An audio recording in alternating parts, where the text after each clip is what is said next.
the Theotek Podcast once again, and kind of a milestone episode. We are on episode number 40. Nice round number. People like to think in those ways. We're glad to have most of our normal crew with us. We actually are missing Wes, who's busy with the American Baptist. He's got a lot of work to do with that, so he's not with us. But as always, we have Rick Mansfield. Good morning. From Bible Software. Good morning, Rick. And then we also have Antoine Wright, who's from Mobile Ministry Magazine, and he's out on a porch of a coffee shop, he says. And there he is waving at us. And then, hey guys, how you doing this morning? Good to see you, brother. And then we've also got LaRosa Johnson, who's not always with us, but he is today, partly because of his interest as a former employee of WORDsearch. He wanted to come on and see what's new in WORDsearch 11. I think, Antoine, LaRosa, you've actually got your hands on version 11 at this point, right? Yeah, I saw that it came out, and this is the first time in like 10 years that I've actually had to buy a copy of WORDsearch. Not because he stole it before, but because he was an employee there and therefore got one gratis. And so that kind of tells you what we're going to talk about this morning with WORDsearch. Last week releasing WORDsearch 11. So we have Rick Malone on, who is a trainer, the official trainer, I guess, from WORDsearch. He's also, previous to that, was with QuickVerse. Everybody who regularly listens to this podcast knows my soft spot. It was I jumped on QuickVerse long ago, back in the DOS days, and have been using Bible software ever since. But that was how I cut my teeth, using Bible software. Rick, I don't know how long you were with them, but I used it on 5 1/4-inch floppy disks. You didn't install it on the hard drive. If you searched for a word that was all the way through the Bible, you had to keep swapping out the disks one after another in order to get through the whole Bible in order to see what's going on there. So thanks for joining us this morning, Rick. Thanks for having me, guys. I'm looking forward to showing you some new features here in WORDsearch 11.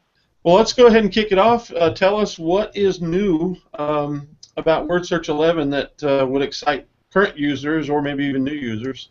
Sure. Let me bring it up here. All right.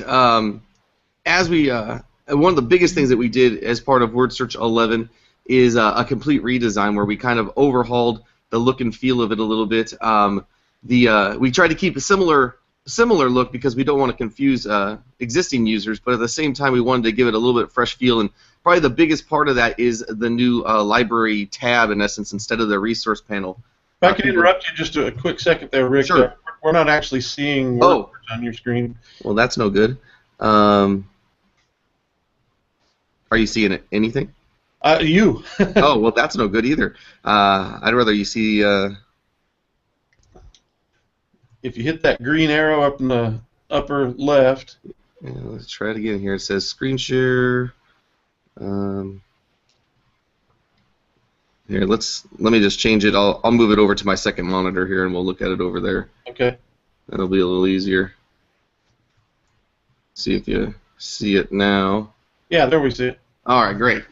So we've got this brand new look and feel to it. Changed our icons over a bit, but we got rid of our resource panel on the right-hand side, which is been taking up part of the screen forever. So anybody that's used it has had a quarter of their screen taken up with the resource panel. You can minimize it, but it was always kind of there.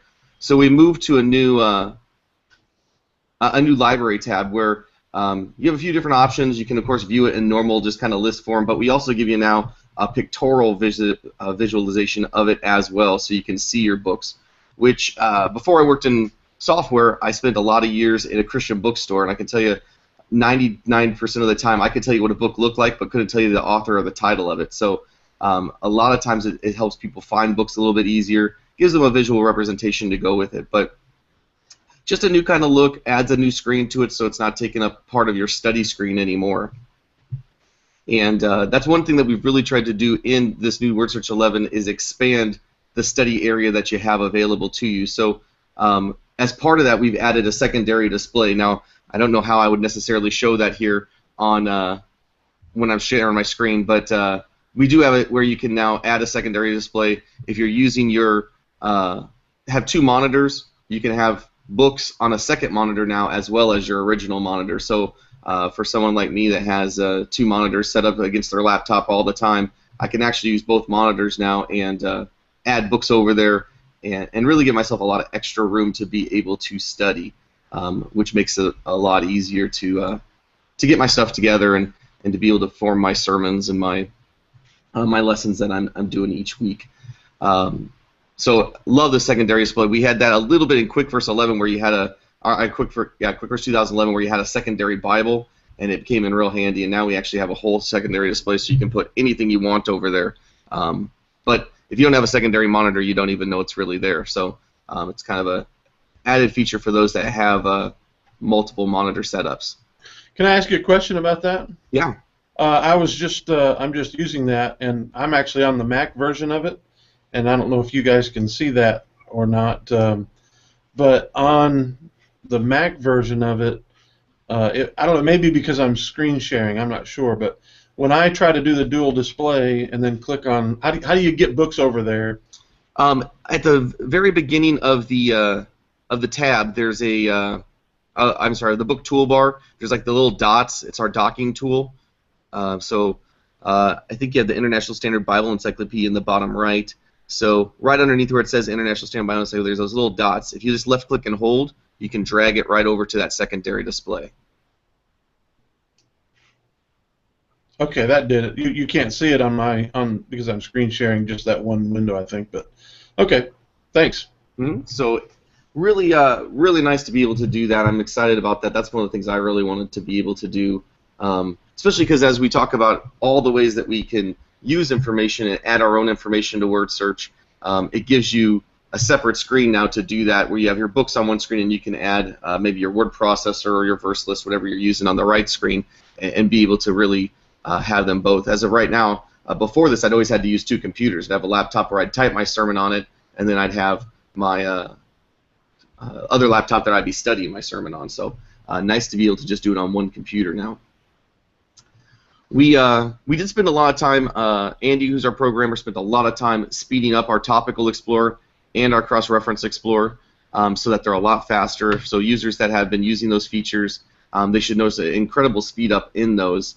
A little bit more on PC than Mac, but still there's a speed up on both sets, so you can use those just as normal, it's just be a lot faster. Unfortunately, I can't demonstrate those. As LaRosa knows, LaRosa and WORDsearch 10 made all of our videos for us. Part of making videos is you end up reinstalling the program about 1,000 times. So I've got an update going right now, unfortunately, but those are a lot faster. They won't be faster for me right now, but they will be faster once I'm done updating. Another feature that we added in that a lot of people I think will be familiar with is Lesson Maker. Lesson Maker used to be a standalone program for Windows, and it's been around, of course, since Bible Explorer and such. But we added it now into WORDsearch 11 because it was no longer workable. It didn't work on the new Windows operating systems, and it's never been available on a Mac before. So now, whether you're using Windows or Mac, you can use Lesson Maker as well, which is a great feature for making your own little lessons for study groups, small groups, Sunday school. Of course, as well, if you're having a last-minute thing, it's got a panic button to help you, but you can do it by topic, so you can find if you want to teach topically. So if we're doing, the example they give is grace, I can type in grace.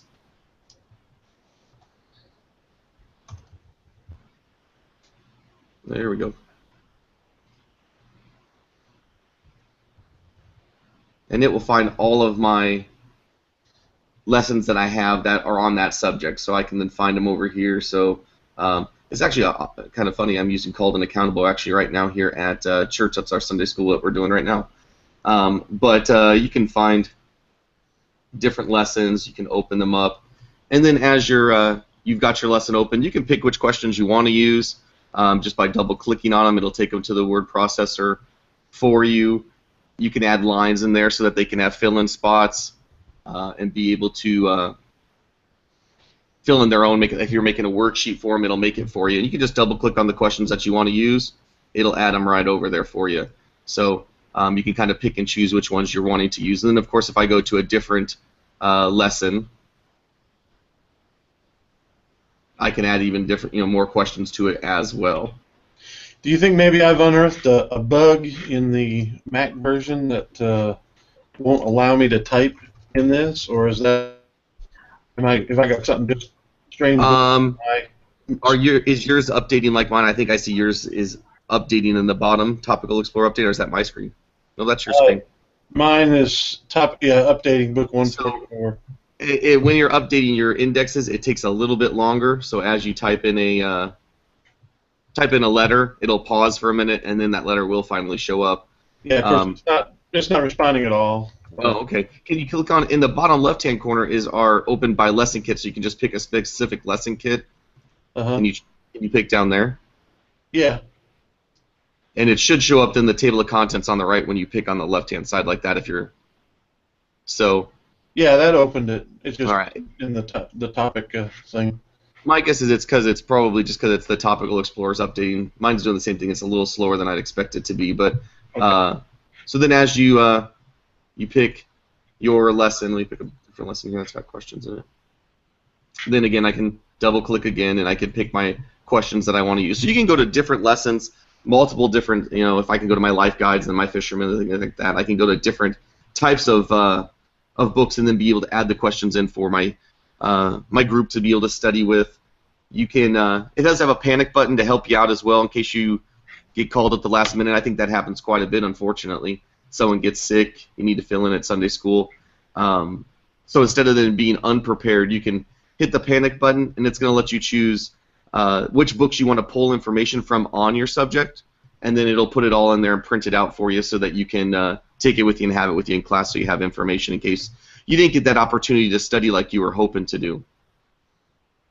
So it's a really nice feature. I remember using Lesson Maker as a separate program. When I was a QuickVerse user, I actually had gotten Lesson Maker from a friend at WORDsearch and was able to help me as I did youth group and things like that, as I led my college groups and things like that. So it's always been a real helpful thing. Here it is showing you now where you can grab the information, so I can choose which commentaries I want to get information from and such, and then I can hit OK. It'll paste it all for me in the word processor, and then I can just print it out.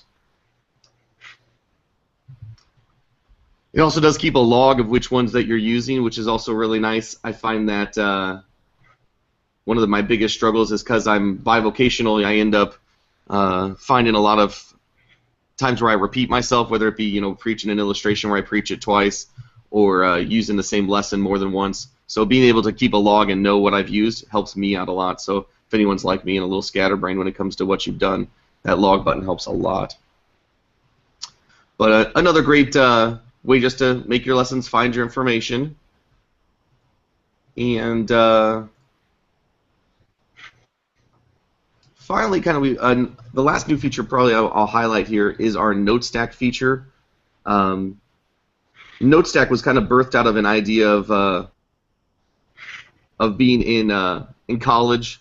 I remember when I was in college, of course, you go to the library way before, unfortunately, computers were really heavily used. Every time I tell my congregation that I went to high school and there was no internet, I feel like I'm really old. They all stare at me like I'm crazy. But you'd go to the library, you'd get your books out. You weren't going to take them all with you, so you'd write on index cards. Then on the back, you'd write the citation, so you'd be able to quote them for your papers and things like that. Well, with NoteStack in the program, it's in essence making little note cards for yourself as you read. So a few different ways that you can make note cards, but easiest way is just when you're reading your book. So if I was reading and I got the Bible Knowledge Commentary open, whatever I was actually studying here, I'm just going to highlight something. You can highlight it and then just right-click on it, and we now have a nice little option in our right-click menu, create a NoteStack note from the selected text. So can click on it there, and it asks me to name my card. Unfortunately, since I don't really know where I'm at, I'm just going to write in Corinth here. And then I can put topics on it as well, help me organize myself topically. I'm going to create one here, just so I know where it's at later on. There we go. And I'll add it to that now. So you can organize all your cards topically so you can find them really easy. And then I'm going to open it up as well. And it has it all available there for you. So as you're looking at your note card, it puts the information right in there for you.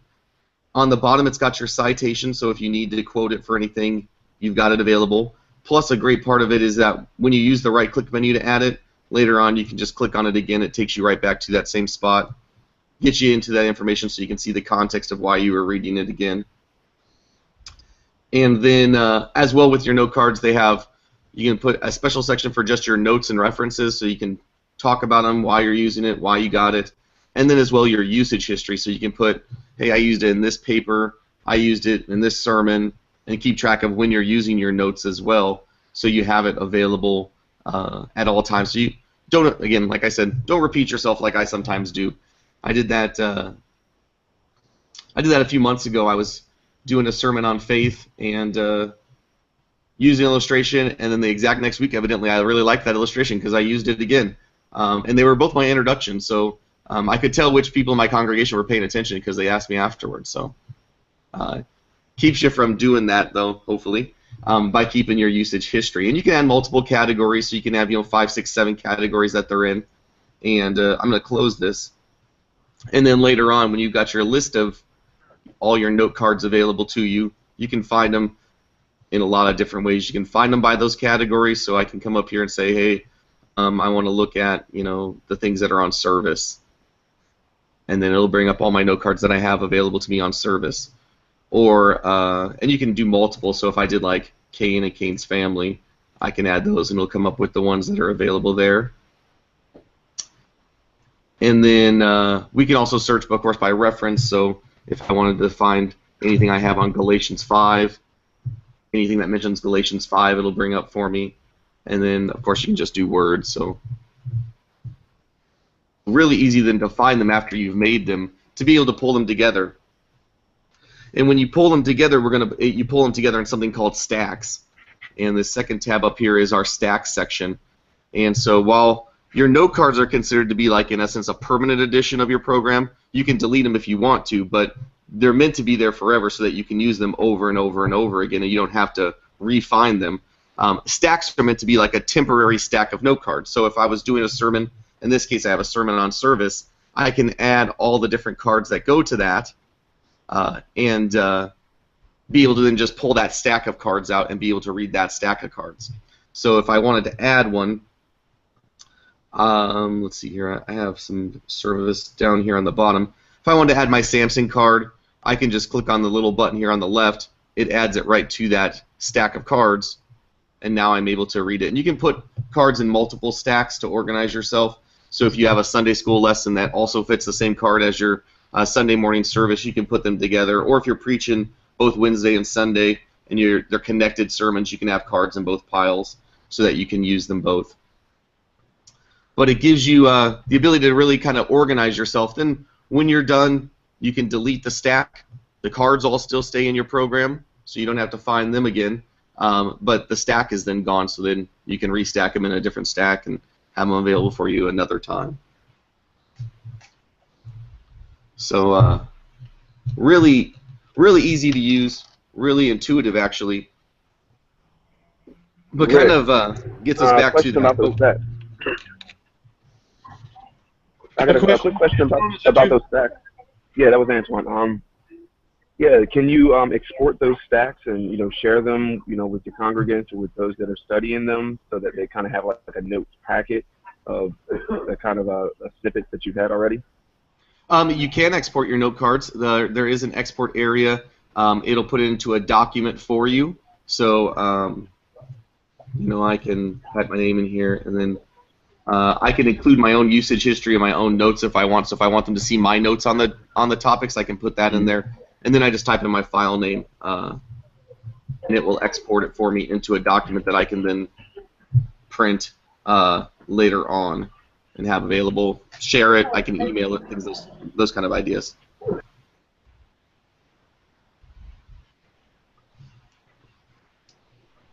All right. What kind of document does that create? Is it a particular format? It should create a library document here for me. Let me see if it makes sure it's there. Yep. So it just creates a library document. It comes in HTML, so pretty much most anybody can open it. But you could also, of course, then print it into a PDF, with a PDF writer, really easy as part of it. But it just saves it right in your program into a document. Cool. Anybody else have any questions about that? All right, go ahead, Rick. Continue on. Well, that is the main 4 additions to the program. I kind of went through them really fast. You can also, there is importing as well, so you can grab cards from other people as well, like you have other files. You can bring in other people's stuff as well as you're using it. So as you're using NoteStacks, it's just a great way to be able to share information or keep your information for you later on, whether you're doing sermons or papers, Sunday school, just being able to pull them all together, keep your own thoughts into one spot. The one thing I will say about it, though, as well, is it is a dual icon. It's the only one in our program. I'm not quite sure why it's a dual icon, but it shares a spot with the Sermons and Illustrations Manager. So if you don't see it on your program, just click on that little down arrow next to the Sermons Illustrations Manager, and you'll see it there. Okay. Can that ribbon be customized? Those commands in that ribbon area be customized? That actually is probably another thing I could point out as well. As part of our WORDsearch 11, our toolbar now is customizable. Those 2 buttons will always share still, I think. If you turn off one of them, though, the other one will be the only one there. But if there's buttons that you're not using on the display, like you never use the Morph Explorer or you're not using the web browser, you can actually customize it now to turn those off, and it just arranges your window then how with the icons that you want to see. All right. Let me ask one question. What would you say is the big distinctive of WORDsearch in comparison to other Bible software programs that are out there? What's the big thing that you think sets WORDsearch apart? At WORDsearch, we try and do 2 things. We try to be the most economical software out there, so that people can access it without having to spend a whole bunch of money. And then as well, we try and be the easiest to use. That's our 2 features that we try and focus on the most: ease of use and affordability. Have you had a little bit of what's been the response to the update so far from your customers? Actually, really great. As a trainer, I see a lot of people come in automatically ready to learn and excited about the new features. So it's been really exciting to see that. It's been so long since our last update that we are really excited to put this one out. But it was it's been really well. We've had a lot of positive response, a lot of feedback that's really positive so far. What's going to be the going forward? What's going to be the relationship between the locally installed version of WORDsearch and your My WORDsearch? The mywsb.com? Yeah. There's still 2 separate programs right now, and they each have their niche market that they're working with right now. A lot of university students are using mywsb.com for their classes and for their textbooks and such. And then, of course, WORDsearch they can then use as well. They can actually view it on both if they would like to. But a lot of university students are using mywsb, and for WORDsearch users, they have the ability to use mywsb for free as well. So if they're away from their normal desktop, they're at a friend's house, they're traveling for business and don't have it there, they can still view their books on the mywsb.com website. So in the future, I think they'll be a lot more similar. You'll see a lot of features that start to join or look a lot alike. But of course, as we have however many years of development, 20 years of development on WORDsearch, as compared to 2 of mywsb.com. So it's going to take a while to get it fully up to the full functionality that WORDsearch itself is as a desktop program. Is that the plan going forward? Is to essentially bring WORDsearch Bible study program and put it on the internet and use it almost imperceptibly different between the 2, or is there always going to be a locally installed version of WORDsearch? I think a lot will depend on the industry and where the industry goes. A lot of older customers, and I include myself probably in that, we're used to having that disk idea, having that installed program idea, to where I don't always feel comfortable. Like even it's a completely different subject matter, but even like on my Xbox, I'd prefer to go buy a disk in the store than to download it onto my hard drive and just have it there. just because I want that tangible thing. So I think it just depends a lot on how the market goes, where we'll go as well. You want to please the market. You want to give people what they want. And if a lot of people still want the desktop, I'm assuming we'll still give the desktop as well. I have to commend WORDsearch. I know we invited you on to talk about WORDsearch 11, but I personally think that my WORDsearch Bible right now is the one of, if not the best online tool. If you're a invested WORDsearch customer, if you don't have an awful lot, it's obviously not going to be as useful. But I use a Chromebook on occasion, and also have a very meager my HP Stream notebook that has only a 32 gigabyte hard drive, and so it's really nice to be able to get a lot of the functionality. Again, it's not complete, but it is a lot more of what you're looking for. I know Logos is trying to go in that direction with their online offering, but it's really incomplete at this point. So, Antoine, I think you had a question. Is that? I saw your finger up there. Yeah, my finger's up. We had a question actually from Twitter. Somebody was tracking us and tracking our talk. They were asking when WORDsearch 11 is going to be Mac OS 10.11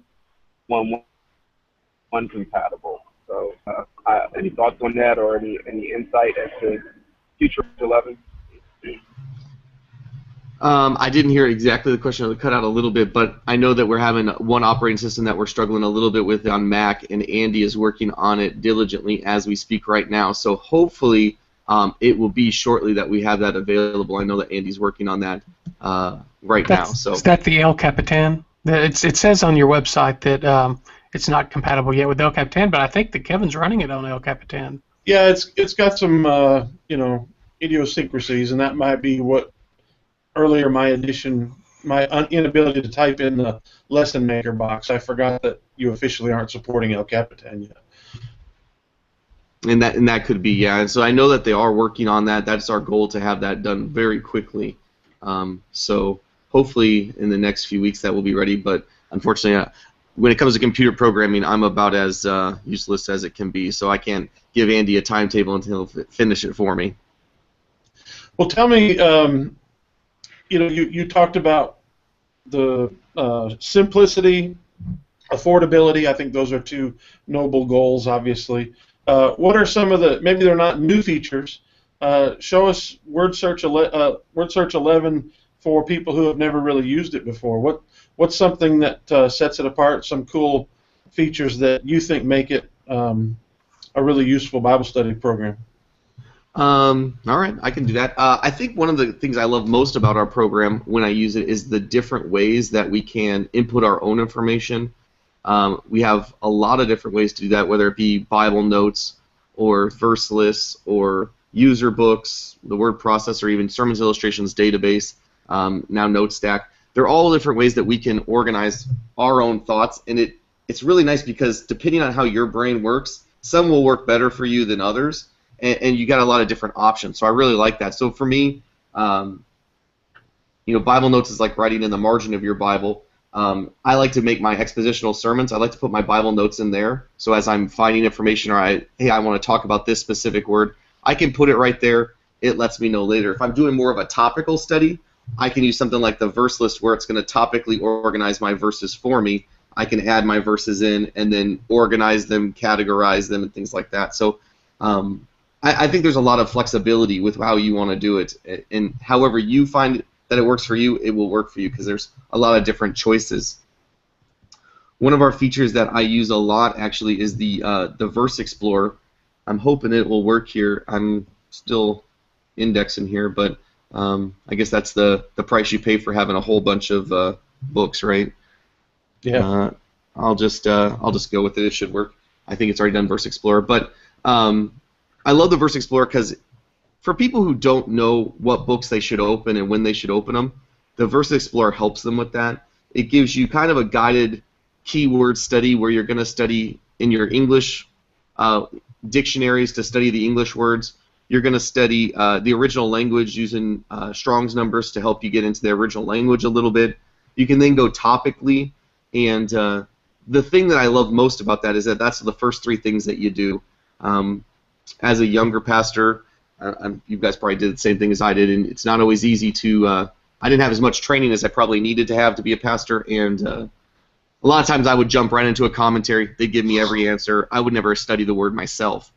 So with the way the Verse Explorer works, it makes me look at my verses, it makes me look at the words themselves and study the words, and then finally at the end of it all, after I've studied all of it, all the way at the bottom here, I get my commentaries and I get my cross-references where I can, in essence, make sure I learned correctly. I'm not going to teach something heretical or something that contradicts other portions of Scripture, but it gives me a chance to do the study on my own, but still helps me. It doesn't just say, Rick, figure out which dictionaries to open up if you want to study the word brethren. It tells me every dictionary I want to open up if I want to study the word brethren, which in this case was 4. So I like that organization that you have. Sorry to interrupt you, but I like the organization that you have there because there are other Bible study programs that have a similar tool that put the commentaries first by default, or maybe not first, but very high up the list by default, and that leads to, in my opinion, some poor study habits, especially when you're in that quick mode, and you're like, oh, I got to get something out quickly. You do have time to do a word study, and it's probably better to do the word study first before you go to the commentary and use the commentary, like you said, as a check against being, what's the term I'm trying to come up with, non-biblical in your understanding of it after doing your own study. So I do commend you all for putting that in that order. And I don't know if it was accidental or what. I didn't have any say in it, but that's why I love it as well, because it makes me think. I can slide all the way down to the bottom, but then I feel guilty because I'm like, I just skipped over all that good information, so I want to make sure I study it first. So I really like it because it does make me do my own word studies. It makes me really delve deep. When I was first starting out, my pastor used to always give me an illustration of the Word of God, and he used to call it like a lake. And he said, Rick, you have 2 choices on when you're teaching. He says, you can go across that lake in a speedboat and get through it as fast as possible, or you can go through in a glass rowboat where you're looking down into the depths of Scripture. And I was really challenged to make sure I was delving deep instead of just giving them, hey, this is what the verse says and kind of this is what my commentary says, to really dive in deep and make sure I knew what it said as well completely. What about setting up? How good is the feature of setting up your study interface for your own personal liking? So you mean like my desktop? I can set it up how I want? However you do that in WORDsearch. I'm asking it very generally because that's what people would ask it. The beauty of WORDsearch is that you can set up your desktops and have multiple desks available to you, to where you can look and do different things. Our other trainer, Steven, is an expert at desktops. This is what he does. I think he just sits around and imagines desktops all the time. But he comes up with ways to organize your books. You can put your books in whatever window you want, and then you can just recall them very quickly. So you don't have to remember what books you were using, where you were at in those books. WORDsearch will do all that for you, really save you some time. So usually I'll make a few different types of desktops. Here is a one that Steven's actually made, which is just made for New Testament word study, to go through and do my New Testament word study. Obviously, I was goofing around in it since I'm in Leviticus, and that's not quite in the New Testament, but has all my books available to me. I can jump really quickly then to do, if I want to illustrate my sermons, I've got a desktop set for that, and it's going to load up everything for me. It remembers that when I use my Cross-Reference Explorer, I only want to search my illustration books, same with my Topic Explorer. So it saves me a whole bunch of time because I'm able to skip through and find my information really quickly. I'm a pretty basic person usually when I study. I like to have, I'll do something like have my Verse Explorer opened up. I'll have my Bible and my commentary. Usually on my second monitor, then I'll have my parallel Bible as well, so I can see all of that information as well. But I usually have one book window, one Bible window, and my Verse Explorer is my simple desktop that I usually use for everything. Are these desktops shareable? As of right now, no, they're not. In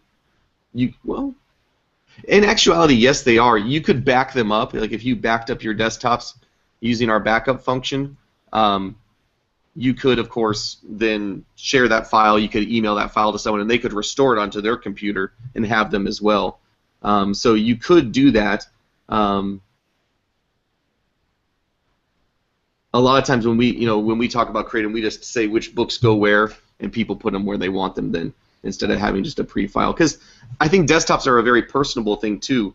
I'm sure you and I would not study the exact same way in any way, shape, or form. We're going to have our own idiosyncrasies. Like even just something small, like I always want my Bible on the left-hand side, and I want my books on the right-hand side. Just something simple like that. And so it's a lot of personalization. I didn't mention it earlier, but one of the cool things that you can do in WORDsearch 11.2 is now sync your programs up if you're using multiple computers. We do have a backup to the cloud now, so you can back it up on your computer. Then when you go home, maybe you want to look at your stuff again, you can restore it from the cloud, have it all available there too for you. So you can finally sync up your multiple computers if you're using multiple computers. What's the back end for that? Is that your servers, or is that something? Yeah, I'm sure it's probably one of the Lifeway servers. Okay. As opposed to using something like Dropbox or something, because I know, for example, Rick will tell you that Accordance uses Dropbox for that. Okay. Rick, you have Rick Mansfield, you have a question? Yeah, sure do. Since Lifeway owns WORDsearch now, is there any talk about integrating any of the Lifeway Sunday school curriculum with WORDsearch? I mean, I teach from Explore the Bible on Sundays, and I would think that it would be a natural pairing to somehow get WORDsearch and curriculum to work together. Already Lifeway makes available all the lessons in PDF format, but they could also be Lifeway modules, I think, and interact with some of the other resources that are in WORDsearch. Just quickly, Explore the Bible is Lifeway's. It's one of Lifeway's Sunday school curriculums, along with 2 or 3 others. Yeah, we would absolutely love that, and we are working towards that. They have just room upon room upon room of information that we would love to have in our program, and we're working to get. Some of it is a little older, of course, and so it's not in that digital formatting that we would love to have to get it into our program easy. But as Lifeway has reshuffled us a little bit and moved us into different sections, I think that we've gotten into a point now as part of, in essence, now under the B&H parent, that's a real possibility that you could see that in the future where we have a lot of that Sunday school material in our program. Yeah, Biblical Illustrator would be also a great resource to have. And there you've got 30 or 40 years worth of articles, and I know all the new ones are digitized, but a lot of the old ones, are basically they're scans of the old ones. But that would be a nice resource to have in it too. And yes, we would. Those are those things that get made above decisions that get made a lot higher above me than I can answer for, unfortunately. But I know that is something that we've talked about, that we do want, and that they're. I don't want to use the word negotiating, but they're working through the process of getting them in. I know is what they've talked about. Rick, can you tell us what at the very end of your toolbar there's something called Small Group? Sure, smallgroup.com. It's going to open up here right to smallgroup.com, which is a Bible studies. As a WORDsearch user, you get it for free for 2 weeks. After that, there is a charge, of course. But it gives you access to some videos done by Tom Rainer and things like that you can access for your small groups and use the small group information. I'm hoping that they're going to give me a free one soon where I can get in at all times, but I haven't asked for it yet. All right. But, it gives you the ability to access a lot of different more small group information. And like I said, it's free for 2 weeks as a WORDsearch user. Well, while you're asking, throw my name in there and see if I can. Now, I did sign up for a free trial, and then ministry happened, and never really used it. So my free trial time is over. And when it first came out, I saw it and I thought, oh, this would be interesting. But so I honestly, I don't. Even though I signed up and supposedly was a member for 2 weeks, I don't have a clue what it does or how it works. But that's it's a Lifeway product, right? Yes. Yeah. Okay. Any other questions from you guys, Rick or Antoine or LaRosa? No, LaRosa, I wonder. Yeah. One other question. Go ahead, Antoine. Oh, sorry. My Bluetooth audio is a little late today. Rick, I got another question for you. You talked about a lot of really, neat features that almost seem like applications in and of themselves for WORDsearch, for this new version of WORDsearch. Has there been any conversation about maybe separating some of those out as smaller products, like that zip sorter looks really cool, the workspaces, create separate applications to kind of plug in and out of the WORDsearch universe, if you will, as necessary. But has anything like that has been talked about or expanded about, you think? No, not as far as I know. I know that like we just moved like something like Lesson Maker, which was a standalone product, we moved into a WORDsearch. So we haven't had, as far as I know, any conversation of moving things out, like even like the note card or note stack and moving that out into a separate thing for just students or anything like that. We haven't had that discussion, I don't believe. But I'm sure it's a real possibility. If there was a request for it, I'm sure that there would be a real possibility to do it. I will say I'm really glad to see Lesson Maker come back. That may have been my first introduction to WORDsearch back in the 90s, and WORDsearch was I'm not WORDsearch, Lesson Maker. That was my panic button. Just by itself, many times when I needed something very quickly, and it wasn't just generic content. It was content that was in depth enough to lead a meaningful Bible study with a group of people, and I used it for my own purposes at times. Then I also used it sometimes when I needed someone to fill in who might have been a little bit uncomfortable leading a study. I said, look, just ask these questions and create some conversation around them, and that works really well. So I'm really glad to see that being emphasized again. Yeah, I agree. I think that's that was my first introduction as well to WORDsearch, was through Lesson Maker. That's the first product I bought that was WORDsearch. So, all right, LaRosa, I was just curious. You used to work with WORDsearch. I know you haven't used it in a while, but was there something memorable that you think that stood out? Says, hey, this was a good tool. I know it sounds strange to ask you, the olive tree guy, to recommend WORDsearch, but still, pull off your olive tree hat for a second. And what was it about WORDsearch that you found interesting when you were working with them? Yeah, when I was working there, it was a really good software.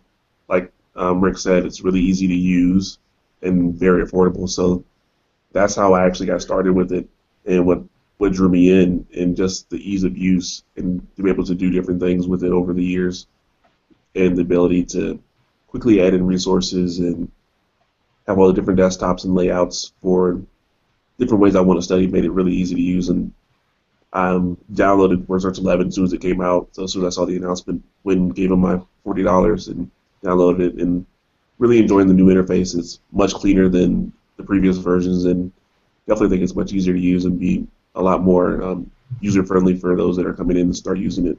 So definitely a lot of good work has gone into it. I got to be honest and say I found it a little bit jarring to lose that resource pane on the side. There's always F9, which I always used anyway. F9, is that still work? What is that? I don't know. It's just a quick open where it brings up a window, and then you can just type in whatever book you're looking for. Oh, okay, all right. You can also, that's that first button on the toolbar now too. That's why we added that open button. Mm-hmm. So you wouldn't have to go to the library. You can hit open and then just type in, POSB, and it'll come right. Oops, I have to spell it right though. And then you can just click your book that you want. So you don't have to leave the screen anymore. Yeah. You can just still hit the open button to find it. It's for full disclosure purposes. I want to make certain that everyone knows. I was given a very large library from WORDsearch early on when I first started reviewing Bible software. So I always like to make sure that people know that I only bought about a third of what I have in WORDsearch. But one of the things I liked though about and is going to be a little bit less. Maybe actually be easier now is the library tab has the book covers.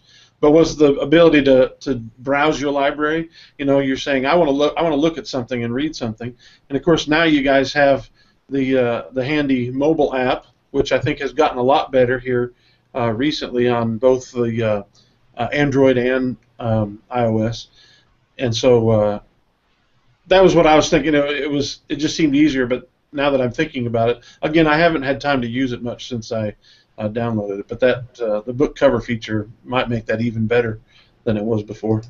Yeah, and I'm definitely really interested in using the note stacks because I know that was something that kind of came out, if I remember correctly, even when I was working there, that it would start to be put together because it was something that Joyce Meyer's ministry wanted and had mentioned and kind of came about from that. So it's nice to see it fully implemented in the software and something that I might actually start using now as a part of my own Bible study and actually might maybe start using WORDsearch a little bit more. All right, anything else, Rick, Maloney? Nope, I think you guys let me cover it completely. I appreciate it. Well, thanks for coming on. We really do appreciate you doing so. We usually go about an hour on this show, but if you need to step off because of busy life and things you need to do, we'll understand that. I can probably stay on a few more minutes. I got a class coming up here, but I've got a little bit of time. Okay. Well, I just want to open up, if there's anything we had sort of planned to give you the whole time this morning, but I wanted to ask the other guys, is there's anything sort of earth-shattering or stuff that's come up in the news recently that you wanted to bring up today? Anybody? Oh, we had iOS 9 come out this past week, and seems like those upgrades have gone well. I haven't heard any horror stories. The Watch OS 2 was delayed though. I'm kind of sad to see it not out yet. But you've got it running on yours, don't you, Kevin? I have Watch OS 2, and you've got the developer edition of it. Yeah, I've got a developer account through Apple, which allows me to do run beta of all the different stuff. It honestly, without app support, it's not going to be that much different. Well, that from what I understood, they were actually released some of the new app updates before they decided to pull that the WatchOS 2 update. So I didn't know if you had perhaps gotten any of the standalone apps on yours before that happened. I don't recognize any of them being standalone apps, but I don't know. And to be honest with you, the way I'm using it, it's more of a notifications tool than anything else, which is one of the reasons I don't know that I'll keep it. I'm still waiting on my Pebble Time Steel that I backed back when I was shooting the Bush administration. That's a bit of an inside joke. I wasn't shooting the Bush administration, nor, in case the NSA is listening, I have never had any hopes to, never had any desire to, and never had any plans to shoot the... it was a bad case of autocorrect earlier in the week. Bad case of autocorrect. No, I backed the Pebble Time Steel forever ago, and they really did a poor job this time around of updating or letting us know when our stuff would come out. The Pebble Time, which is the lower price one, came out first.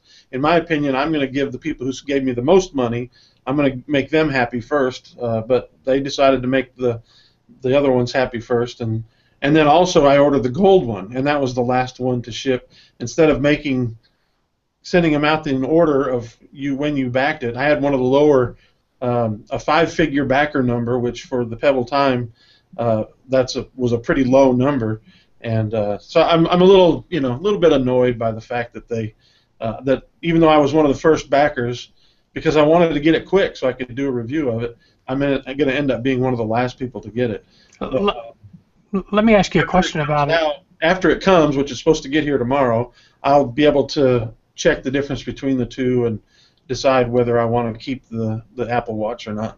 Let me ask you a question about the Pebble Time. I had the original Pebble Watch, and what annoyed me about it at the time was, and why I quit wearing it, was because when I first used it, and it may have been an early version of the software, it brought over all of the notifications from my iPhone, and I couldn't distinguish between, okay, I just want text messages, or I just want, and so it was so much coming through as a flood that it was annoying. Have they fixed that kind of like the Apple Watch does, where you can choose what comes over and what doesn't? I'll have to wait and give you that answer because, like I said, I don't have it, and I don't have a Pebble at all until I received that. I had the Pebble Steel, but I sold that when I got an Android Wear watch last summer, and then my son has my original Pebble Kickstarter edition that I got, the black plastic one, and it is old and scraped up and ugly looking, and I have no desire to wear it or use it, so I don't know. I don't know what they've done, and the app, I've downloaded the app, and the app won't do anything until you get your watch. That gold one with the red band looks really nice. That's the one I got, and that's the last very one nice. I made. I still want a red band for my Apple Watch. Yeah, so that's the one that I picked up, and so it'll be here tomorrow, hopefully, so I can shed some light more so on how good it is tomorrow. I'm also. Hey, can we jump back to iOS 9 when you get a set? What's that? Can we jump back to iOS 9 when you get a set? Can we jump back to? He wants to talk about iOS 9 some more. Okay, go ahead. Yeah, I wanted to ask you guys: are you guys using any of the content blockers that came out? No, I want to, but I want to know what the good ones are. Before because I have no idea what's a good content blocker and what's not a good content blocker. And I really didn't want to experiment with it. So I need a recommendation. I haven't been able to install one. I looked at the App Store yesterday, and nothing that I'd ever heard of showed up. So, like you, I was kind of hesitant to drop 99 cents even on something I've never heard of and don't know anything about. I did install one. I've been looking at a few of them out there. I installed one called Crystal. And I have a few more that are one called Peace by the folks that do Ghostery, if you guys use that on your Firefox Chrome. And there's a few others out there that I'm looking at. And so far, I don't think I'm going back to regular browsing. Crystal is actually really smart. It's not blocking every ad. It's blocking all of the tracking cookies, which is really, really that's the issue more than anything else. A lot of the tracking cookies and some of the content that loads in the background. Some of the websites that I've gone to, like The Verge or Wall Street Journal, New York Times, the load times for those sites have cut by more than half. So that's the Crystal? Beautiful you said Crystal? Crystal, yeah. Yeah. I might have to try it based on your recommendation there. I hope and think that this is going to have a big impact on how websites monetize, because you're right, some websites are just so bad. I mean, their whole purpose is not at all to give us information. Information's the hook. They want you to see ads, and if they could somehow get people, would you just come over here and look at ads for 20 minutes? They would do it. And so it's a painful thing to go to some websites. And honestly, when I see a popover ad, unless I can quickly click X to get out of it, I just leave the website. Well, and I want to see how it's going to affect things. Say for instance, from Accordance, we advertise, on the site on bestcommentaries.com. So is that ad still going to show up, or are we going to, have to do something different? And our ad is not an obnoxious one that's caused all the, and it's not one that takes a long time to load, like, these ones that have caused the problems. And we also advertise in Facebook with, with ads inside of the feed, just someone's regular news feed. And so how is it going to affect those? That's what we're going to have to figure out. It's going to be I think that's important, because website advertising, without advertising, the websites are going away. Right. As it stands. And so in general, I like the idea of advertising, because I don't want to pay, whatever I would have to pay to read, gottabemobile.com or notebooks.com, which I write for. I don't want to have to pay to read those, but if ads go away, that's the only way you're going to be able to do a website anymore, where you need to pay staff like me to write an article. It's a interesting question. There are some sites that I think, being ad-driven, that it makes a lot of sense. There are some sites that are ad-driven that they probably could have did better with, with a premium content model. A little bit of free content here and then a paid content area. Can you give me an example of that? I know I've gravitated to that. Antoine, give me an example of a website that you think would do better as a freemium model. Gotta Be Mobile actually wouldn't be a bad one. You guys cover like a really, I don't say just a specific niche of mobile, but the writing style, the way you write, it's something that folks want to read. That's why your numbers are where they are. I could see, a freemium, a premium model where, you have your aggregate weekly, hey, this is what we're going to talk about this week. And then, your paid section where folks are digging in a little bit more. I don't know if you guys read Tech Opinions, but that's a site that's similar in journalistic style to Gotta Be Mobile that does just that. They have maybe about 21 writers for the site, and most of their writing happens behind the paywall. But there's a lot of the good stuff that's free, and it's enough of the good stuff that you sit down and say, maybe I can go ahead and pay the $20 a year or $30 a year it is in order to access that premium content. And they do, they dive into high-level analysis of mobile and technology trends, so it makes sense. There are some sites, like I said, that make sense.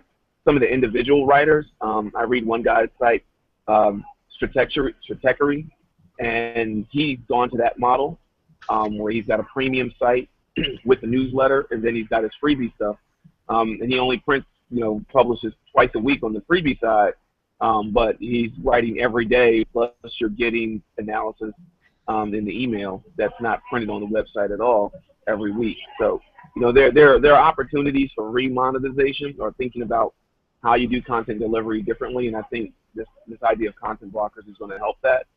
For some sites, it's going to hurt some sites. I won't deny that at all. It's going to hurt some sites. I think it's going to quality rises to the top. Go ahead, Rick. I think it's going to hurt some sites because if you go to a freemium model or you go to paywalls or people will have to decide, because you only have so much discretionary funds. I mean, even right now, all these little fees that I pay, whether it's $7.99 to Netflix, or I've got subscriptions to magazines on the iPad that only charge $1.99 a month, but those start to add up after a while. And so, if I'm choosing websites too, I might have 2 or 3, but I'm not going to have that many. And so I think at some point, your smaller ones are going to really have a tough time getting in. Well, and I think there's a better model. First of all, this is a minor problem for advertising right now because, first of all, you have to have iOS 9, which, yes, a larger percentage of iOS users update than any other group. But second of all, you also have to download one of these blockers. And the normal, ordinary person out there doesn't even have a clue that this exists. And so for the most part, it's not going to be a big impact. You might see a dip in a website that has a real technologically savvy user base. They may struggle, but your average website that uses advertising, that just brings ordinary people to it, they're not gonna be affected. And I can imagine Google adding it to the mobile versions of Chrome. Right.